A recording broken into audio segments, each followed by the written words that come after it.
నమస్తే, welcome to India's largest digital media Suman TV. నేను మీ Swathi. Cancer ఈ మధ్య కాలంలో ఎక్కువగా వినిపిస్తున్న మాట ఇది. ఎవరిలో వస్తుందో, ఎప్పుడు వస్తుందో, ఎందుకు వస్తుందో కూడా తెలియని పరిస్థితుల్లో ఈ క్యాన్సర్ మహమ్మారి అటాక్ చేస్తుంది. అసలు తీసుకోవాల్సిన జాగ్రత్తలు ఏంటి? మన తప్పిదం ఏమైనా ఉందా? ఉంటే ఎలా తప్పించుకోవాలి? అలాంటి జాగ్రత్తలు తీసుకోవాలి. వీటన్నిటి గురించి ఈరోజు మనకి షేర్ చేసుకోబోతున్నారు సుశ్రుత ఆయుర్వేద హాస్పిటల్ సీనియర్ వైద్యులు డాక్టర్ జీవి పూర్ణచంద్ గారు. నమస్తే సార్. నమస్కారం అమ్మా. సార్, ఇప్పుడు నేను పదే దాని గురించి మాట్లాడాలంటే కూడా నేను దాని గురించి తెలుసుకోవాలన్నా కూడా భయమేస్తుంది అనమాట. తెలుసుకోకుండా ఉండకూడదు, తెలుసుకుంటేనేమో భయమేస్తుంది. క్యాన్సర్ గురించి పెద్ద ఆడవాళ్ళు లేదు, మగవాళ్ళు లేదు, ఈ ఏజ్ నుంచే వస్తుంది అనుకోవడానికి అస్సలు లేదు. కారణాలు కూడా తెలియకుండా మన ఒంట్లో క్యాన్సర్ వచ్చేసింది అని కూడా తెలియకుండా అటాక్ చేస్తుంది సార్. ఫ్యామిలీ మొత్తం డిస్టర్బ్ అయిపోతుంది. క్యాన్సర్ లాంటి రోగాలు మనకి రాకుండా ఎలాంటి జాగ్రత్తలు తీసుకోవాలి సార్? ఇది చాలా అవసరమైనటువంటి ప్రశ్నే. అయితే ఇదేం కొత్త జబ్బు ఏమీ కాదు. మనకి అనాదిగా మన జానపద గాథల్లో కానీ లేకపోతే ప్రాచీన రాజుల చరిత్రలో కానీ రాచపుండు అన్నాడు కదా. రాచపుండు అంటే రాజులకు వచ్చే పుండు అనే దాని అర్థం. ఓకే. రాచపుండు అనేటువంటిది ఎవరికి వస్తుంది అంటే రాజభోజనాలు అనగా జంక్ ఫుడ్స్ ఎక్కువగా తినేవారికి వస్తుంది. ఇది అసలు ముందు ఒక అండర్లైన్ చేయాల్సినటువంటి పాయింట్. మనం తింటున్న వాటిలో జంక్ ఫుడ్సే ఎక్కువ. ఇది మొదటిది.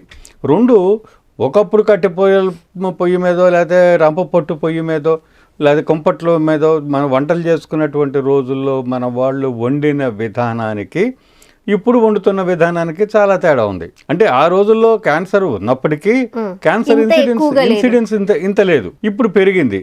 పెరగడానికి ప్రధానమైన కారణం మన ఆహారం తయారు చేసుకునే పద్ధతిలో ముఖ్యమైనటువంటి కొన్ని కీలకమైనటువంటి అంశాలు ఉన్నాయి. అంటే క్యాన్సర్ కారకమైన అంశాలు ఉన్నాయి. ఓకే. తినడమే కాదు, వండుకునే విధానంలో వండటమే క్యాన్సర్. వంటే క్యాన్సర్ అయింది. అర్థమవుతుందండి. ఎలా ఇప్పుడు ఈ మాట అనగానే దీనికి ఇప్పుడు నేను చాలా మీకు ఏంటి వంట చేయడం, వంట తినడం అంటే అసలు ఏం తినాలి, ఏం తిన్నా చస్తావు అంటే ఏం తిని చావాలన్నాడు ఒక ఆయన. ఆ జబ్బు మనకి రాకుండా ఉండడానికి ఏం చేయాలి అనేది ముందుగా మనకు ఒక అవేర్నెస్ అనేది, ఒక అవగాహన అనేది కల్పించడం మా ఈ కార్యక్రమంలో లక్ష్యం. కాబట్టి క్యాన్సర్ గురించి కూడా నేను ఇప్పుడు మాట్లాడుతున్నాను. నేనేం క్యాన్సర్ వైద్యుడిని కానప్పటికీ ఎందుకు దీని గురించి ఇంతగా చెప్పడము అంటే మనందరం కూడా మీతో సహా నాతో సహా మనం ఎవరూ కూడా క్యాన్సర్ బారిన పడకుండా ఉండాలంటే కొన్ని జాగ్రత్తలు మనం పాటించాలి కదా. దీంట్లో ఇప్పుడు మనం వంట చేయడం అనే పాయింట్ నెంబర్ 1. దీనికి అక్కడి నుంచి మొదలవుతుంది క్యాన్సర్ అటాక్ మనకు మొదలవుతుంది. ఉదాహరణకి అసలు ఇప్పుడు మనం వాడుతున్నవే రిఫైన్డ్ నూనెలు. అంటే దాదాపుగా 2000 డిగ్రీల సెంటీగ్రేడ్ పైన మరిగించబడినటువంటి నూనె రిఫైన్డ్ ఆయిల్. మన ఇంట్లో మనం మామూలు గానుగ నూనె కనుక 2-3 సార్లు కాస్త మళ్ళీ దాన్నే రీసైకిల్ మనం చేసుకుంటూ ఉంటాం ఇంట్లో వంట నూనె పేరుతో. ఎంత చేసుకున్నా ఇది 500-600 డిగ్రీల సెంటీగ్రేడ్ కంటే ఎక్కువ మరగదు. కానీ ఫ్రెష్ నూనె అనుకుని మనం బజార్లో కొనుక్కునేది 2000 డిగ్రీల సెంటీగ్రేడ్ ఆల్రెడీ మరిగి వచ్చింది. 2000 డిగ్రీలు. ఏ ద్రవ్యాన్ని అయినా సరే అత్యధిక ఉష్ణోగ్రత ఇచ్చి గనక వండితే అందులో ఎక్రిలమైడ్ అనేటువంటి విష పదార్థం పుడుతుంది. ఈ ఎక్రిలమైడ్ కారణం అవుతుంది క్యాన్సర్కి. ఈ ఎక్రిలమైడ్ ఎట్లా వస్తుంది అంటే మీకు సపోజ్ ఒక చిన్న పాయింట్ చెప్తాను. నేతి గిన్నె ఉంది, ఓ చిన్న కాగితం, ఇంత కాగితం ముక్క ఉండలాగా చేసి వెలిగించి దాని మీద నేతి గిన్నె పెడితే నెయ్యి కరిగిపోతుంది. పూర్వం అట్టగే నెయ్యి కరిగి మా చిన్నప్పుడు అయితే నెయ్యి అట్టా కరగబెట్టుకునేవాళ్ళం. మీ చిన్నప్పటికి వచ్చేసరికి ఇప్పుడు మీకు వచ్చేసరికి ప్రధానికి మనం గ్యాస్ పని పడతాం. ఇప్పుడు ఈ హైలో ఈ చిన్న ఇంత నేతి గిన్నెని తీసుకొచ్చి హై పొయ్యి మీద పెట్టారనుకోండి, ఏమవుతుంది? నెయ్యి మాడిపోతుంది. ఎస్, అనగా దాంట్లో ఉండేటువంటి కంటెంట్స్ బర్న్ అవటం అనమాట, మాడటం అంటే. సో మాడిన నెయ్యి ఎలా ఉంటుంది? కమ్మదనం పోయి ఒక చేదు రుచి వస్తుంది. మాడిన అన్నం ఉందనుకోండి, కూర మాడింది అనుకోండి, రుచి చేదు వచ్చేస్తుంది. ఆ చేదే ఎక్రిలమైడ్. సో అత్యధిక ఉష్ణోగ్రత దగ్గర మనం గనక దాని అవసరానికి మించిన వేడిని గనక మనం ఇస్తే ఏదైనా సరే క్యాన్సర్కి దారితీసే ప్రమాదం ఉంటుంది. సుమా, హెచ్చరిక. అందుకని ఆయుర్వేద శాస్త్రం ఏం చెప్పిందంటే అప్పడాలు ఉన్నాయి, వడియాలు ఉన్నాయి. వడియాలు పెట్టుకుంటాం మనం, ఎండబెట్టుకుంటాము, చక్కగా డబ్బాలో పోసుకుని పెట్టుకుంటాం మనం. దీన్ని తప్పనిసరిగా వేయించి తినాలి అనేటువంటిది పాత రూల్ కాదు, కొత్త రూలు. పూర్వం వాళ్ళు చక్కగా వడియాలు తీసుకొచ్చి మీరు వంకాయ కూర చేసుకుంటున్నారు అనుకోండి, కూరలో వేసేవాళ్ళు. ఇప్పుడు ఆధునిక శాస్త్రవేత్తలు ఏం చెప్తున్నారంటే మనం సరదాగా సినిమాకి వెళ్ళినప్పుడు కొనుక్కుని తినేటువంటి 100 గ్రాముల బంగాళదుంపల చిప్స్, ఆలు చిప్స్, ఇవే జంక్ ఫుడ్స్ అంటే వేరే ఏం లేదు. సార్ ఇప్పుడు అలాంటి ఆలు చిప్స్ బయట కొని తినకూడదు, పిల్లలకి పెట్టకూడదు అని మీలాంటి పెద్దలు సలహాలు ఇస్తుంటే ఇంట్లో ఉన్న పేరెంట్స్ మదర్స్ ఏం చేస్తున్నారంటే ఇంట్లోనే ప్రిపేర్ చేసి పెద్ద పెడుతున్నారు కదా సార్. వండింది ఎక్కడ అన్నది కాదు, అత్యధిక ఉష్ణోగ్రత అక్కడ ఏమవుతుందంటే ఒకటి పొద్దుంచి సాయంత్రం వరకు ఆ నూనె అలా మరుగుతూనే ఉంటుంది. మళ్ళీ కొత్త నూనె దాంట్లో నూనె కాస్త తగ్గితే మళ్ళీ కాస్త నూనె పోస్తారు, అది కూడా 10 సార్లు రీసైకిల్ అయిన నూనె. కాబట్టి బయట వండినటువంటి ఆలు చిప్స్ మరింత ప్రమాదకరమైనవి. ఎందుకంటే ఆ నూనె పదే రీసైకిల్ అయినది. అది చాలు క్యాన్సర్ రావడానికి అన్నాడు. 100 గ్రాముల బంగాళదుంపల చిప్స్ తింటే చాలు, అందులో ఉండే ఎక్రిలమైడ్ క్యాన్సర్ రావడానికి చాలు అన్నాడు.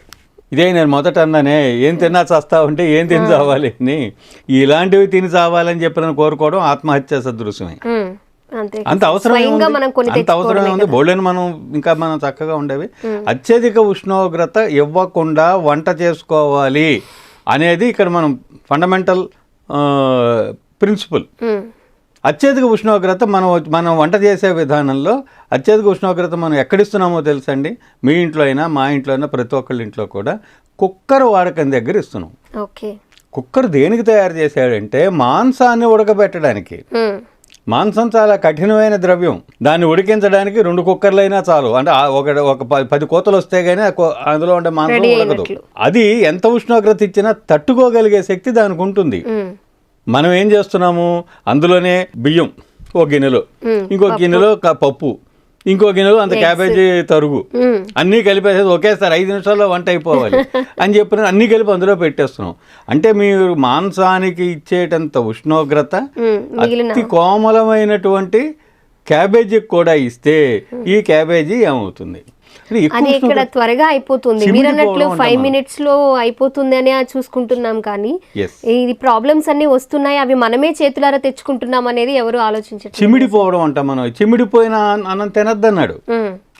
అది ఉడకలేదు, ఇంకా ఉడకలేదు అదే పనిగా వండామనుకోండి, చిమిడిపోతుంది. అవును, మెత్తగా అయిపోతుంది. మెత్తగా అవదు, చిమిడిపోతాం. అంటే అకిలిమడి పుడుతోంది, దాంట్లో రుచి బజ్జీ లేకుండా అయిపోతుంది. నూనెలో వేయించినటువంటి తైలపక్వ భక్ష్యాలు, అంటే నూనెలో వేయించి వండినటువంటి భక్ష్యాలు ఏవైనా సరే వాటిలో ఉండేటువంటి గుణాలు మధ్యస్థంగా ఉంటాయన్నాడు. నూనెలో వేసి మాడినవి హీనంగా ఉంటాయన్నాడు. నూనెలో వేయకుండా కనుక తీసుకుంటే ఉత్తమంగా ఉంటాయన్నాడు. ఇవి క్యాన్సర్ రావడానికి కారణం. సో మీరు నిజంగా చాలా వ్యాలిడ్ పాయింట్ మాట్లాడారు సార్. అందరికీ తెలుసు క్యాన్సర్ వస్తే ట్రీట్మెంట్ ఎలా ఉంటుంది, దానికి ఎలాంటి జాగ్రత్తలు తీసుకోవాలి, వచ్చిన తర్వాత ఎలా సఫర్ అవుతుంది, ఫ్యామిలీ ఎలా సఫర్ అవుతుంది. కానీ మనం రాకుండా తీసుకోవాల్సిన జాగ్రత్తలు ఏంటి, మెయిన్ ప్రాబ్లము ఎవరి దగ్గర ఉంది, ఎవరు ఎలా మారితే ఈ ప్రాబ్లం నుంచి బయటపడవచ్చు అనేది చాలా క్లుప్తంగా చెప్పారు. Thank you so much sir.